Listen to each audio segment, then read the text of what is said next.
नमस्कार विद्यार्थी मित्रांनो, अवधूत लंगडे यांच्या YouTube चॅनलला आपल्या सर्वांचं सहर्ष स्वागत. मागील तासामध्ये आपण गणितावरील सरासरी या चॅप्टरवरचे काही गणित पाहिली होती. तर आजच्या तासामध्ये आपल्याला मराठी ह्या विषयावर मागील पोलीस भरतीमध्ये पडलेले प्रश्न पाहवायचे आहेत. तर जर मी शिकवलेलं आपल्याला आवडत असेल तर लाईक करा, शेअर करा आणि जास्तीत जास्त लोकांपर्यंत हा व्हिडिओ पोहोचवा. आणि अशाच पद्धतीने आपण नवनवीन व्हिडिओ पाहत चला. तर लागलीच आपण आपल्या विषयाकडे वळूया. या ठिकाणी तुम्हाला प्रश्न विचारलाय, खालीलपैकी कोणती भाषा अभिजात भाषा नाही? एकदम सोपा प्रश्न आहे. खालीलपैकी कोणती अभिजात भाषा नाही? मुंबई पोलीस 2024 ला प्रश्न पडलेला आहे. तर या ठिकाणी मराठी दिलेले आहे, तमिळ दिलेला आहे, बंगाली दिलेला आहे आणि गुजराती असं 4 पर्याय दिलेले आहेत. अगोदर सर्वप्रथम अभिजात म्हणजे काय आपण बघूया. अभिजात, मग अभिजात या शब्दाचा अर्थ होतो सर्वश्रेष्ठ. अभिजात म्हणजे काय आहे? सर्वश्रेष्ठ.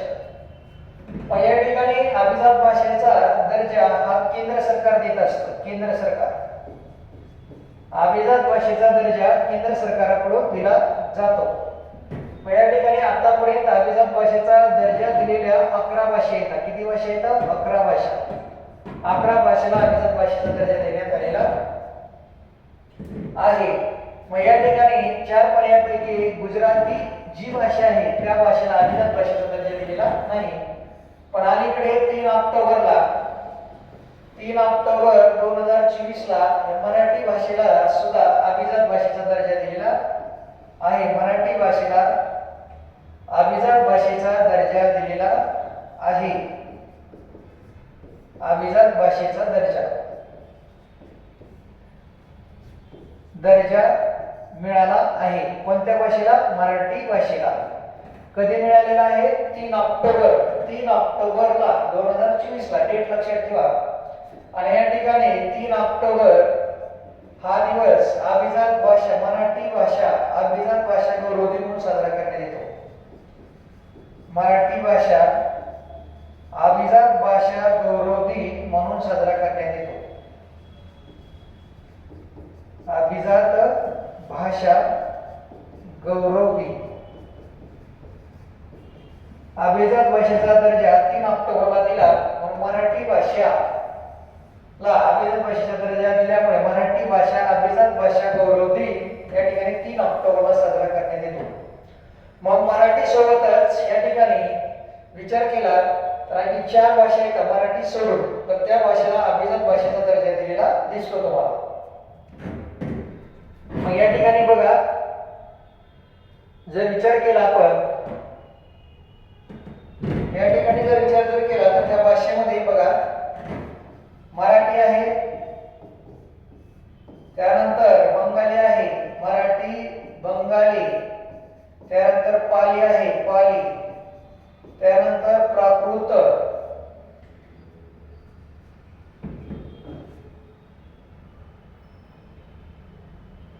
मराठी बंगाली पाली आणि प्राकृत भाषा,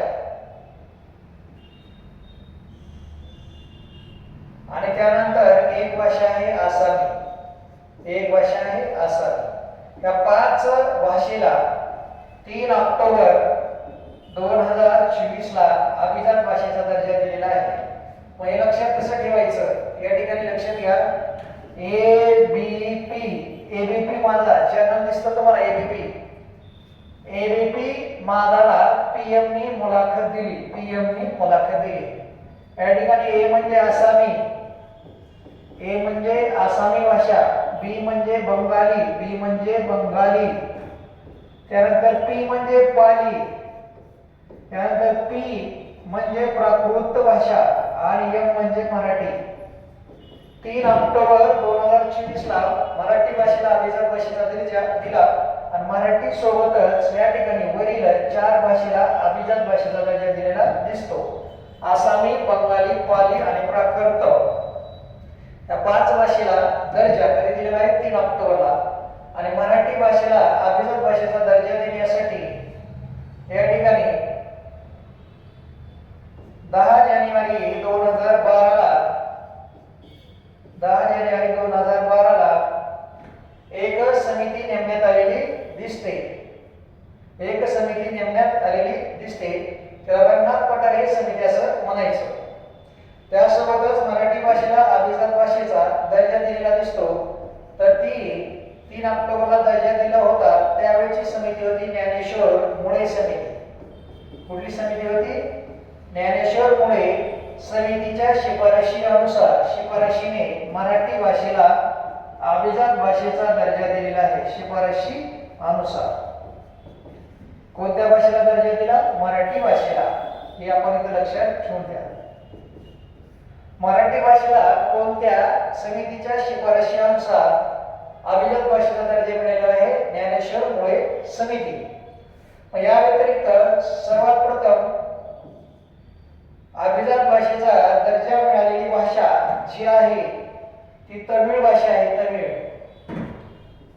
प्रथम अभिजात भाषेचा दर्जा दिला. प्रथम अभिजात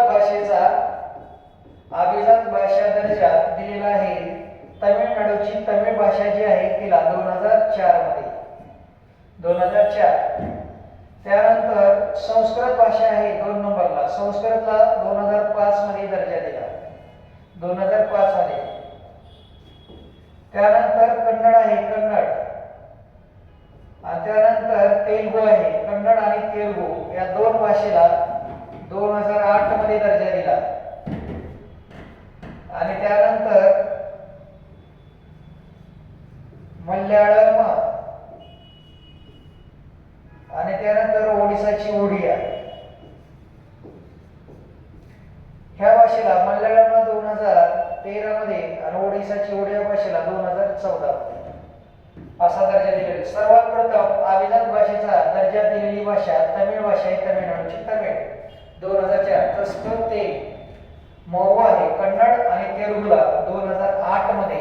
संस्कृतला लक्षात ठेवून द्या 2005 मध्ये. मल्याळम केरळची मल्याळम भाषा तिला 2013 मध्ये आणि ओडिसाची ओडिया भाषा 2014 मध्ये. अशा पद्धतीने अभिजात भाषा दर्जा दिलेला भाषा एकूण 11 येतात. किती येतात? 11. अभिजात भाषेचा दर्जा देण्यासाठी या ठिकाणी काही अटी येतात. ती भाषा प्राचीन आणि सर्वश्रेष्ठ असावी लागते. त्या भाषेचं साहित्य स्वतंत्र आणि स्वयंभू असावं लागतं. म्हणजे इतर भाषेतून ते घेतलेले नसावं लागतं. आणि त्या भाषेचा इतिहास हा 1500 ते 2500 वर्षापूर्वीचा असावा लागतो. त्याच वेळेस त्या भाषेला अभिजात भाषेचा दर्जा केंद्र सरकारकडून दिला जातो. अभिजात भाषेचा दर्जा दिल्यामुळे या ठिकाणी त्या भाषेचा विकास करण्यासाठी केंद्र सरकारकडून अनुदान दिलं जातं. वेगवेगळी साहित्य संपदा काय केली जाते? विकसित केली जाते. असे फायदे होत असतात. चला पुढच्या प्रश्नाकडे जाऊया आपण. पुढचा प्रश्न काय म्हणतो बघूया.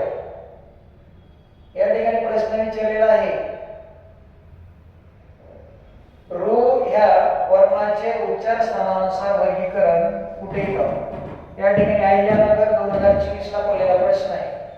आता या ठिकाणी रू जर म्हटलं मग या ठिकाणी वर्णमालेचे वर्गीकरण उच्चार स्थानावर नाही. उच्चार स्थानावरून वर्णमालेचं वर्गीकरण करण्यात आलेलं दिसतं. उच्चार स्थानावर रो हा स्वर आहे. रो काय दिसतो? स्वर दिसतो. स्वर. आणि याचा उच्चार जर केला तर या ठिकाणी काय आहे? मूर्धन्य.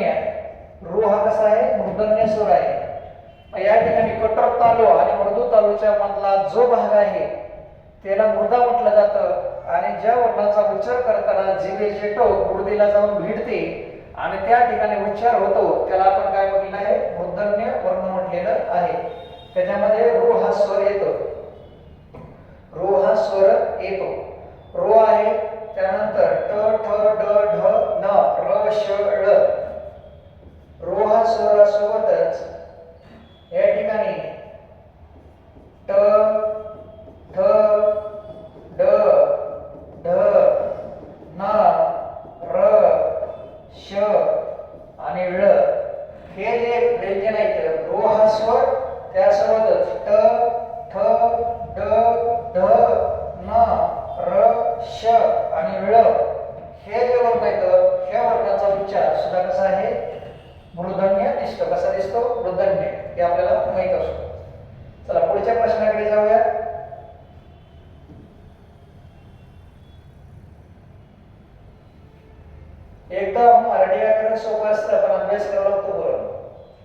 प्रश्न काय म्हणतोय बघा, अर्धा दंड असणारे पण नाही बरं का इथं, पण अर्धे होऊ न शकणारे व्यंजन कोणते? अर्धा दंड आहे पण अर्ध होत नाही. अहिल्यानगर पोलीस 2024 ला प्रश्न पडलेला आहे. अर्धा दंड असणारे, अर्धा दंड असणारे व्यंजने, पण ह्या ठिकाणी अर्धी होतात, अर्धी होतात आणि अर्धी न होणारी, अर्धी न होणारी.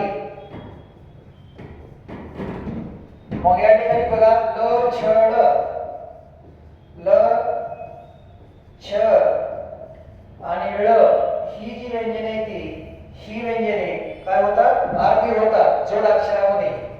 आता या ठिकाणी जर असं म्हणलं उल्लेख शब्द लिहिला, उल्लेख, या ठिकाणी हा उल्लेख शब्द ल चा वरचा अर्धा दंड निघून गेलेला दिसतो तुम्हाला.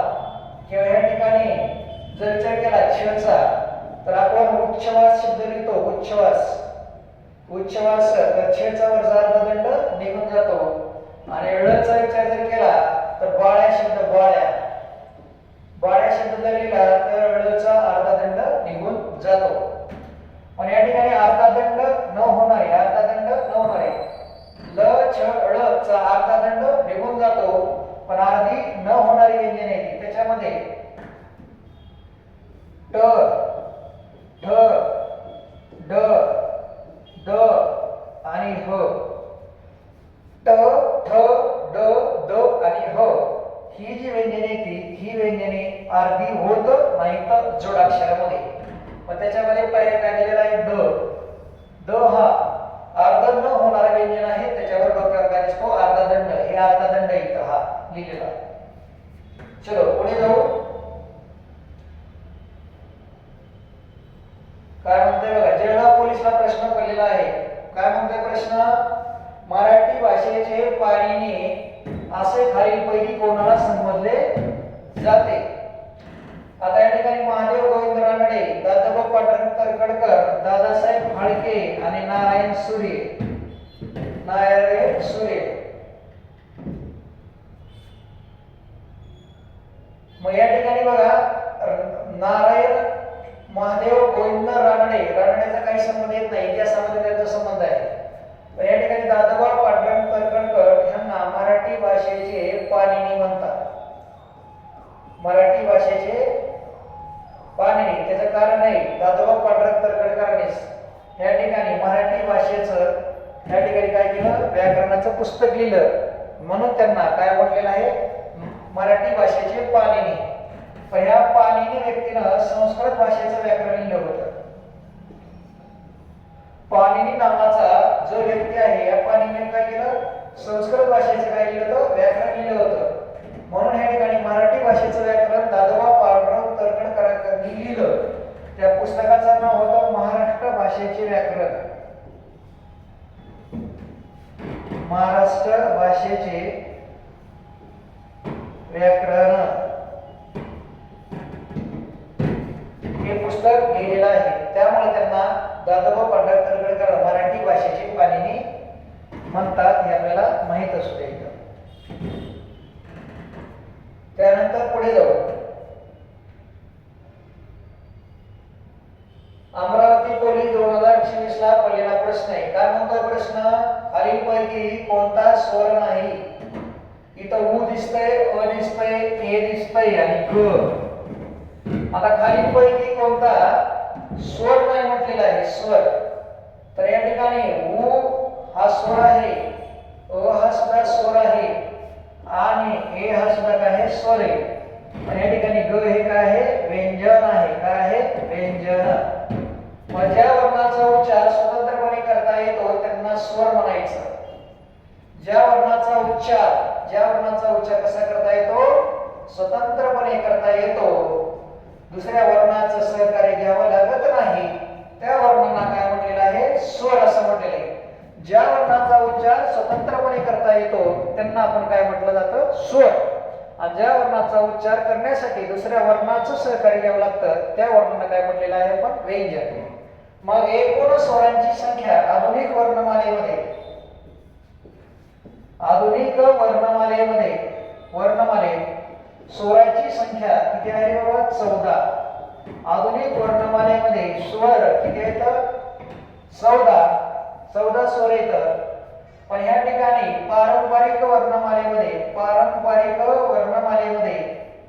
पारंपरिक वर्णमालेत स्वरांची संख्या ही जी आहे किती आहे? 12 स्वर आहेत. किती आहेत? 12. आधुनिक वर्णमालेमध्ये 14 स्वर होते. पारंपरिक वर्णमालेमध्ये किती स्वर आहेत? 12. मग या ठिकाणी मराठी भाषेमध्ये नवीन स्वर आलेले आहेत की जे इंग्रजी भाषेमधून घेतलेले आहेत. ä आणि व.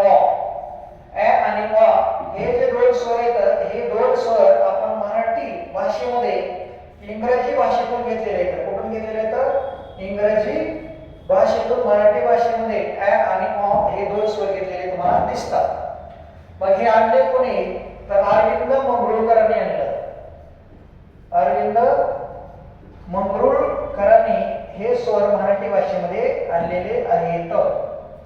मग यांना आदत्त स्वर असं सुद्धा म्हटलं जातं. आदत्त स्वर, ज्या स्वरांना दत्तक घेतलेलं आहे त्यांना आदत्त स्वर म्हणायचं. लक्षात घ्या, दत्तक म्हणजे दिलेले, आदत्तक म्हणजे न दिलेले. जे स्वर आपण उसने घेतलेले आहेत त्या स्वरांना काय म्हटलेलं आहे? आदत्त स्वर. ä आणि अ हे जे स्वर आहेत इंग्रजी भाषेतून अरविंद मंगरुळकरांनी आणले आहेत आणि ते कसे आहेत? इंग्रजी भाषेतील आहेत. चला पुढे जाऊ. 6व्या क्रमांकाचा प्रश्न आहे, एकदम सोपा आणि मागे तुम्हाला सविस्तर विश्लेषण सांगितलेलं आहे मी. मराठी भाषेला अभिजात भाषेचा दर्जा शोधण्यासाठी शासनाने कोणाच्या अध्यक्षतेखाली एक समिती नेमली होती? जालना बोली 2024 ला. लक्ष्मण तीर्थजोशी, एकनाथ शिंदे यापैकी नाही. आणि पहिलाच पर्याय आहे रंगनाथ पठारे. तर लक्षात घ्या पोरांनो, 10 जानेवारी 2012 ला रंगनाथ पठारे यांच्या अध्यक्षतेखाली मराठी भाषेला अभिजात भाषेचा दर्जा देण्यासाठी समिती नेमली होती. त्यानंतर 3 ऑक्टोबर 2024 ला मराठी भाषेला अभिजात भाषेचा दर्जा दिला आणि त्यावेळेस समितीचा अध्यक्ष ज्ञानेश्वर मुळे होते. ज्ञानेश्वर मुळे 3 ऑक्टोबरला मराठी भाषेला अभिजात भाषेचा दर्जा दिलेला आहे. त्यावेळेस समितीच्या अध्यक्षस्थानी ज्ञानेश्वर मुळे होते. त्यामुळे 3 ऑक्टोबर हा दिवस जो दिसतोय तुम्हाला मराठी भाषेचा अभिजात भाषा गौरव दिन म्हणून साजरा करण्यात येणार आहे. आणि मराठी सोबतच इतर 4 भाषेला अभिजात भाषेचा दर्जा दिलेला आहे. तुम्हाला पाठीमागे सांगितलं ABP. ए म्हणजे आसामी भाषा, त्यानंतर बी म्हणजे बंगाली भाषा, त्यानंतर पी म्हणजे पाली भाषा, त्यानंतर परत पी प्राकृत भाषा आणि त्यानंतर एम याने मराठी. ABP माझाला PM नी मुलाखत दिली. एकूण 5 भाषेला 3 ऑक्टोबरला दर्जा देण्यात आलेला दिसतो 2024 ला. हे आपण सर्व लक्षात ठेवा. त्यामध्ये मराठी भाषा होती. मराठी सोडून विचारलं तर 4 भाषा. चला पुढे जाऊ. मराठी भाषा लिपीस कोणत्या नावाने ओळखले जाते? मराठी भाषेच्या लिपीस कोणत्या नावाने ओळखले जाते? जालना पोलीस 2024. वर्णमाला लिपी, बाळगोद लिपी, आदर्श लिपी आणि देवनागरी लिपी. बघा आता मराठी भाषेची लिपी हा शब्द लिप ह्या संस्कृत धातूपासून तयार झालेला आहे. त्याचा अर्थ होतो लिंपणे किंवा सारवणे असा होतो. लिपी हा शब्द लिप या संस्कृत धातूवरून तयार झालेला आहे. त्याचा अर्थ आहे लिंपणे किंवा सारवणे. आपण ज्या सांकेतिक खुणांनी किंवा चिन्हांनी लेखन करतो त्याला आपण काय म्हटलेलं आहे? लिपी काय असते? लिपी ही सांकेतिक खुणा असतात किंवा चिन्ह असतात. आपण ज्या सांकेतिक खुणांनी किंवा चिन्हांनी लेखन करतो त्याला आपण लिपी असं म्हटलेलं आहे. मराठी भाषेची लिपी ही देवनागरी लिपी आहे. देवनागरी लिपीलाच आर्य लिपी सुद्धा असं म्हटलं जातं. आर्य लिपी. आणि त्यासोबतच देवनागरी लिपी ही समजण्यासाठी सोपी आहे, सहज आकलन होणारी आहे, म्हणून तिला बाळबोध लिपी सुद्धा म्हटलं जातं. काय म्हटलं जातं? बाळबोध लिपी. मग देवनागरी लिपी कशी लिपी आहे? बाळबोध लिपी आहे. कशी आहे? बाळबोध. बाळ म्हणजे बाळाला सहजरित्या बोध होणार आहे. पर्याय क्रमांक ब आणि क कुठे दिसतंय का बघा, ब आणि क. पण याच्यामध्ये देवनागरी लिपी ही सुद्धा आदर्श लिपी आहे. ज्या लिपीमध्ये प्रत्येक ध्वनीला एक स्वतंत्र चिन्ह असतं ती लिपी आदर्श लिपी असते. देवनागरी लिपी ही सुद्धा काय आहे? एक आदर्श लिपी आहे. त्याचं कारण आहे या ठिकाणी प्रत्येक ध्वनीला एक स्वतंत्र चिन्ह आहे, त्यामुळे देवनागरी लिपी ही सुद्धा कशी ठरते आहे? आदर्श लिपी आहे. तिलाच आर्य लिपी किंवा बाळबोध लिपी असं म्हटलेलं आहे. या ठिकाणी पुढे जातो, कारण का एकदम सोपं असतं, परंतु अवघड काही सुद्धा नसते. तुम्हाला फक्त प्रश्न कळावा लागतो. प्रश्न कळावा लागतो. बघा, श आणि ञ. श आणि ञ या वर्णांना वर्णमालेत स्थान देणारे कोण आहे? ज्याला पोलीस 2024. आता मराठी भाषेमध्ये आधुनिक वर्णांची संख्या, आधुनिक वर्णमालेत वर्ण किती आहेत? 52. किती आहेत?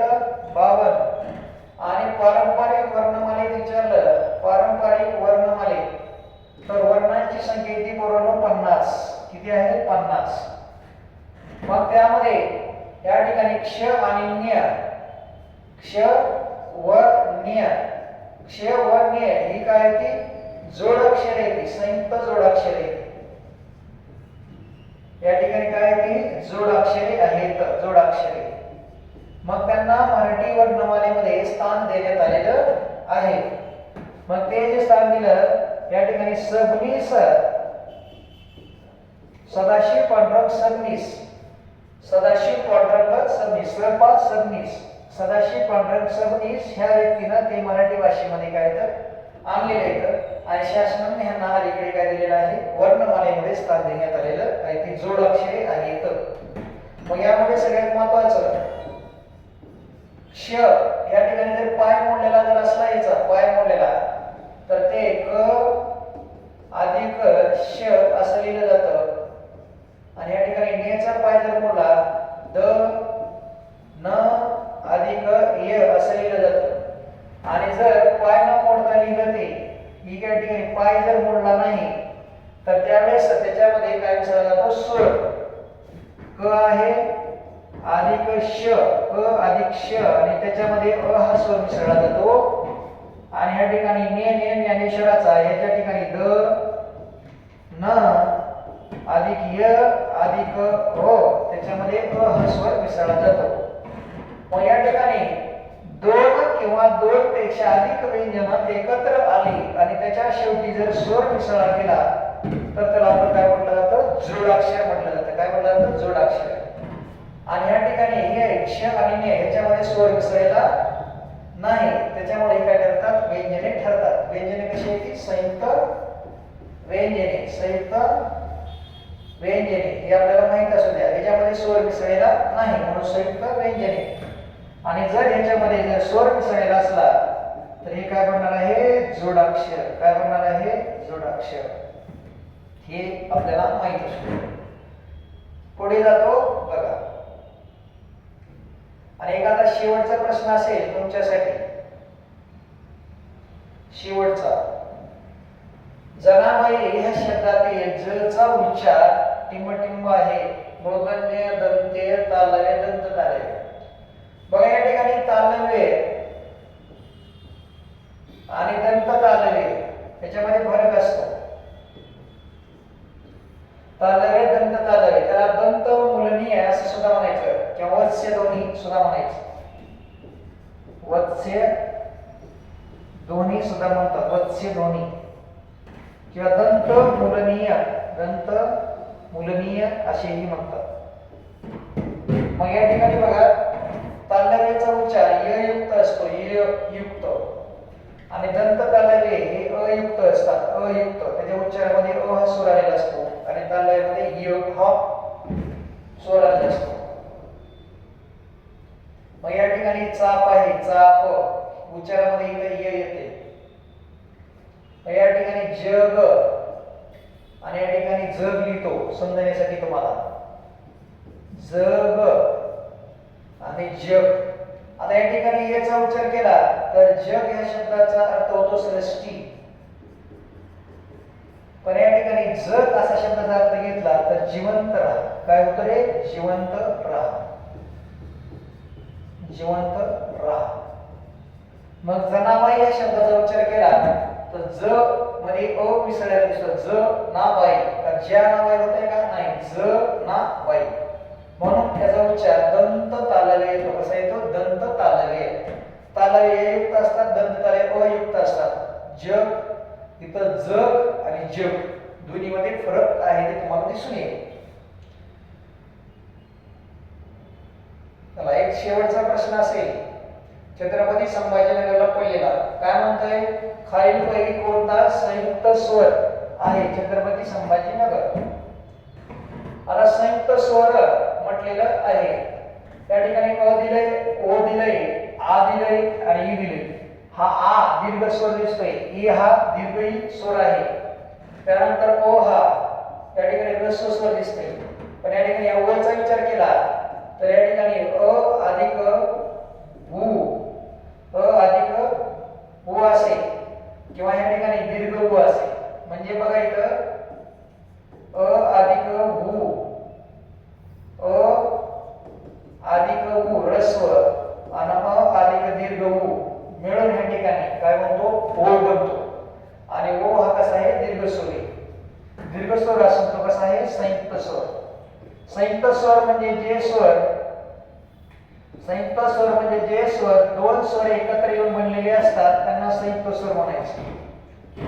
दोन स्वर एकत्र येऊन बनलेल्या स्वरांना संयुक्त स्वर म्हणतात. पण संयुक्त स्वरामध्ये विजातीय स्वर एकत्र आलेले असतात. संयुक्त स्वरामध्ये विजातीय स्वर एकत्र आलेले असतात. मराठी भाषेमध्ये 4 संयुक्त स्वर येतात. मराठी भाषेमध्ये 4 संयुक्त स्वर येतात. त्याच्यामध्ये ओ, त्यानंतर औ, त्यानंतर ए आणि त्यानंतर ऐ ही 4 संयुक्त स्वर येतात. काय येतात? संयुक्त स्वर. आणि संयुक्त स्वर जे असतात ते दीर्घ स्वर असतात. संयुक्त स्वर कसे असतात? दीर्घ स्वर असतात आणि त्यासोबतच विजातीय स्वर एकत्र आलेले असतात त्यामध्ये. हे आपल्याला माहित असू द्या. चला, पुढे प्रश्न आहे का बघूया? नाही. तर बघा, या पद्धतीची आपली मराठी आहे. जर माझं शिकवलेलं आपल्याला आवडत असेल तर लाईक करा, शेअर करा, जास्तीत जास्त लोकांपर्यंत माझा व्हिडिओ पोहोचवा. आणि असेच नवीन नवीन व्हिडिओ आपण पाहत चला. या ठिकाणी थांबतो. थँक्यू, धन्यवाद. जय हिंद, जय महाराष्ट्र.